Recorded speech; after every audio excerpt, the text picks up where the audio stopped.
दर्शकों, इस वक्त हमारे समक्ष है सुविधा ग्रुप के मैनेजिंग डायरेक्टर श्रीधर लांडे सर। सर, हमारे चैनल में आपका स्वागत है। नमस्कार सर, हम आपसे ये जानना चाहेंगे कि जो आपका हॉस्पिटलिटी सेक्टर में जो आपका वर्क है, तो आप ये बताइए किस तरह के आप लोगों की प्रोडक्ट्स हैं और किस तरह की सर्विसेज आप प्रोवाइड करते हैं, उस बारे में आप बताइए। बेसिकली हम हॉस्पिटल सेक्टर्स में लास्ट 20 ईयर्स से हैं। ये 20 ईयर्स में हम एंटर हो रहे हैं। तो हॉस्पिटल सेगमेंट में हम देखा जाए तो इसमें आईसीयू, एनआईसीयू, एमआईसीयू जितने भी क्रिटिकल जोन्स होते हैं, क्रिटिकल एरियाज होते हैं, इसमें हमारा मैन पावर होता है जो हेल्पिंग हैंड करके काम करता है नर्सिंग के। उसके बाद में बाहर में भी जो होता है हॉस्पिटल सेगमेंट के, वो आउटर सेक्शंस में, उसमें भी हमारा मैन पावर होता है। ये मैन पावर पूरा हॉस्पिटल से टॉप टू बॉटम पूरा वर्क करता है, जिसमें हॉस्पिटल से पेशेंट लेने से लेके तो पेशेंट का केयर करने से लेके तो मेंटेनेंस में तक ये पूरा हॉस्पिटल में मैन पावर काम करता है। यही नहीं तो हम इसमें लगने वाले कुछ डिसइंफेक्टेंट्स होते हैं, कुछ प्रोडक्ट्स होते हैं, ये भी हम उसमें प्रोवाइड करते हैं। जैसे ट्रॉलीज होते हैं, कुछ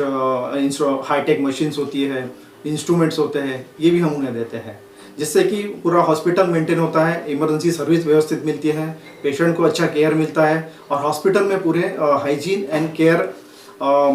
एटमॉस्फेयर, पूरा सराउंडिंग फ्रेश एयर मिलता है। सर, अब आप ये भी बताइए कि जैसे अभी कोरोना का जब क्राइसिस जब था, उस समय देखा गया कि जो हाइजीन और सैनिटेशन मेंटेन करने के लिए काफ़ी ध्यान रखा जाता था जी। तो आप बताइए उस पीरियड में आप लोगों ने किस तरह के आपने 24/7 सर्विसेज प्रोवाइड की है, किस तरह का वो उस समय का वो सीनियर था, उस बारे में बताइए। बहुत अच्छा सवाल किया है सर आपने। वो हम वैसा पीरियड था कोरोना का जिसे हम भूल नहीं सकते। तो इस समय में सबसे बड़ा चैलेंज आया हमें कि हम कैसे सर्विस प्रोवाइड किए, क्योंकि बाहर में सारा चीज़ें बंद थी, ट्रांसपोर्टिंग बंद था, बहुत सी शटर्स बंद थे, दुकानें नहीं थी। इस वक्त में हमें इमरजेंसी सर्विस में काफ़ी दिक्कतें आई, लेकिन गवर्नमेंट ने एक बहुत अच्छा काम किया है कि जितने भी हॉस्पिटल में सर्विस देने वाले मैन पावर था या हॉस्पिटल में क्रिटिकल एरियाज में काम करने वाले जो वर्कर्स थे,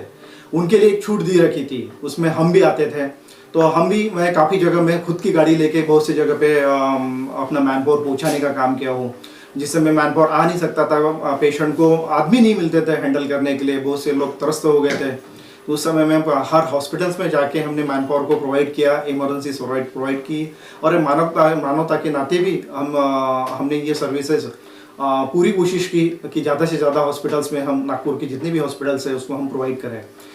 काफ़ी इस समय में हमें मीडिया से भी हमें हेल्प मिला है, काफ़ी समय हमें पुलिस वालों से भी हमें हेल्प मिला है। वैसे हमें हॉस्पिटल वाले जितने भी यहाँ पे हॉस्पिटल्स है, कॉर्पोरेट हॉस्पिटल्स बने हुए हैं, बड़े बड़ी हॉस्पिटल बनी है, उन्होंने भी हमें काफ़ी हेल्प किया है कि नहीं, आप थोड़ा लेट का क्यों ना हो, लेकिन आप आइए और हमें मैन पावर दीजिए। तो ऐसा करके हमने पूरे मैन पावर सप्लाई करके पूरा कोरोना में हमने उनको मदद की है। यही नहीं तो हमारे मैन पावर जो है, जिस कंपनी से हम जाने जाते हैं सुविधा सर्विसेज के नाम से,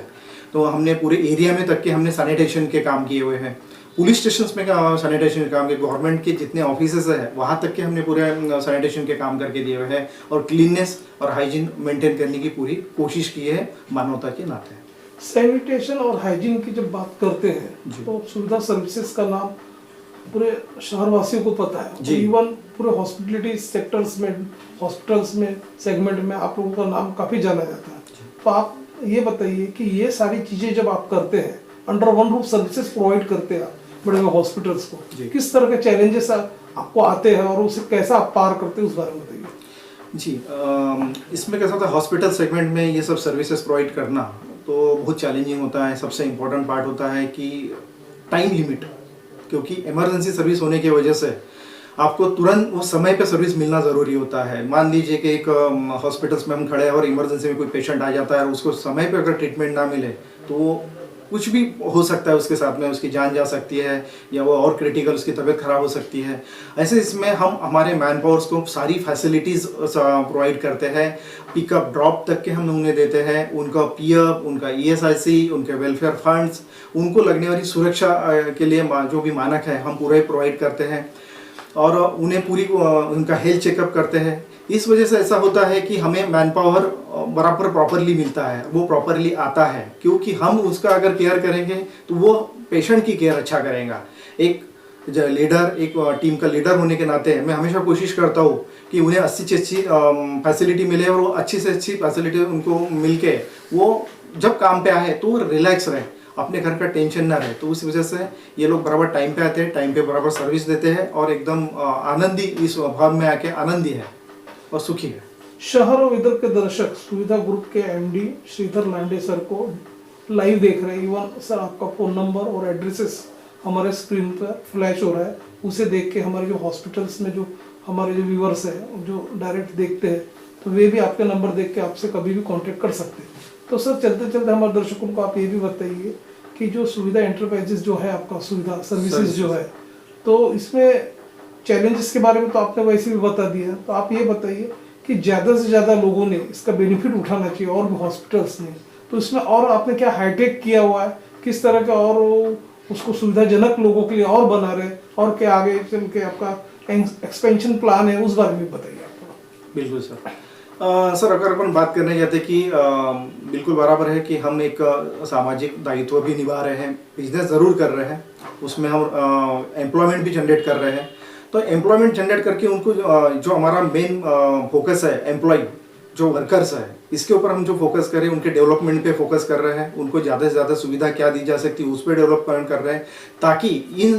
मैनपावर के जो मैनपावर फोर्स है, ये मैनपावर जो है, जो सबसे बड़ा आज का सबसे बड़ा क्वेश्चन मार्क है कि मैनपावर, वर्किंग मैनपावर ही किसी के पास में नहीं होता है, अच्छा मैनपावर नहीं होता है। तो हम उस पर फोकस कर रहे हैं, उनके ट्रेनिंग सेशन पे फोकस कर रहे हैं कि ताकि ये नागपुर और प्लस विदर्भ में जो हम सर्विसेज दे रहे हैं,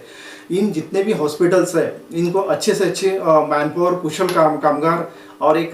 सेटिस्फाइड कामगार मिले, जो नहीं करके उनको वो अपनी सर्विसेज देते समय हेजिटेट ना हो और अच्छी से अच्छी सर्विस दे सके, इसलिए हम पूरी कोशिश कर रहे हैं।